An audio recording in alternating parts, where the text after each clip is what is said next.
আগে এই শওকত সাহেব মানুষকে উত্তেজিত করছিল কি ইউটিউবারদের উপর আক্রমণ। আমি বলেছিলাম যে ও আক্রমণ নিজে করছে না কেন, ইউটিউবারদের লোককে উত্তেজিত করছে কেন? যে করবে সে ফাঁসবে। এবং এটাও বলেছিলাম কোনো ইউটিউবার আক্রান্ত হলে শওকত সাহেবকে আমরা আইনের মাধ্যমে বুঝিয়ে দেবো।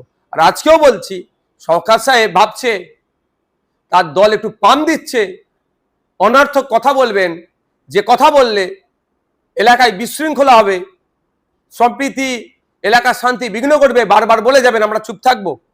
আমি আবারও বলছি, শওকত সাহেব যেটা বলছেন নিজে করে একটু দেখান, তাহলে যার মনে সৎ সাহস আছে। দ্বিতীয় কথা, এই কথার সাথে তৃণমূল কংগ্রেসের কি সহমত?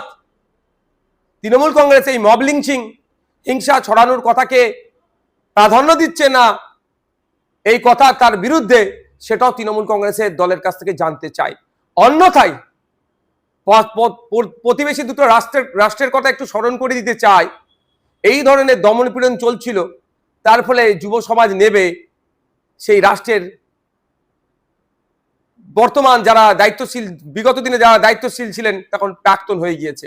সুতরাং এই ধরনের অনর্থক অবাঞ্ছিত কথা বললে পাবলিক যদি আইন হাতে তুলে নেয় বিপদ হয়ে যাবে। তারপরেও আমি আইন হাতে তুলে নেওয়ার পক্ষে নয়।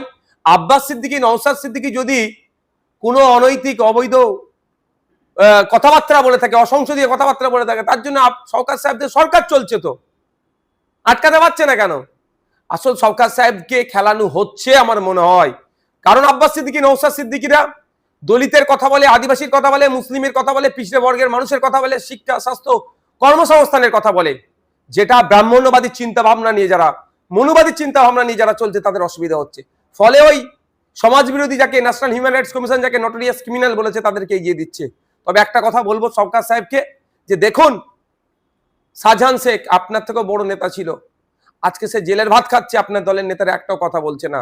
আমি চাইবো না যে আপনিও তার পাশে গিয়ে অবস্থান করেন। সুতরাং সতর্ক হয়ে যান, সজাগ থাকুন। রাজনৈতিকভাবে মতপার্থক্য আছে, রাজনৈতিকভাবে আমাদের সাথে লড়াই করুন। যদি অবাঞ্ছিত ভাষার চালাচালি করেন, অসংসদীয় কথাবার্তা বলেন, এর জবাব কিন্তু আইনের মাধ্যমে কিভাবে দিতে হয় আমরা ভালো করে জানি।